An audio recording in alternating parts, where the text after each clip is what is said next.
Uh, when I got this question, I a bit touched. No, I mean,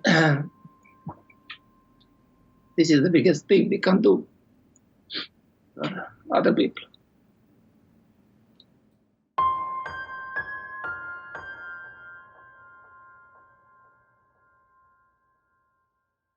It was like Friday.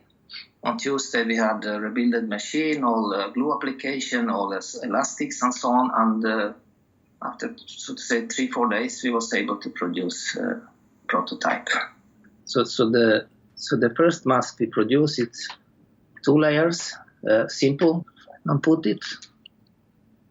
Elastics is also from diapers, really simple, and with the materials we had in the plant. So this was the first prototype. So this is more advanced, difference in material combination, so to say. There is different requirements so doctors can use it. I mean, the feeling from the beginning was like enthusiastic, just run, this is possible, we fix it. For us, this is like a known technology from diaper production. We know the materials, we know the gluing technologies and so on, so it was pretty smooth. So technically, I don't think we had any biggest challenge. Actually, today it's exactly 2 weeks when I chose to stay at home to isolate myself. During 1 week, I was totally out in fever for 1 week. So now I'm lucky that from Saturday I have no fever anymore, and I have no other symptoms either. So I'm living in a small apartment in Mölnlycke, but this is like all time when manager has a house above the plant, so you can see the plant. As soon as I open the window in the morning, I see if there is smoke from the chimney.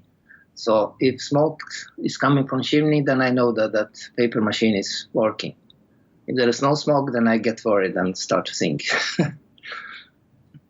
I'm really proud that we could make it, that our company could make it, that we was the first one who could produce massive number of products already after 1 week, when many others still are trying to buy machines or build something. So, I mean, there is no bigger thing you can do than help other people with everything we can help with, and so quickly. And it's huge. It's huge.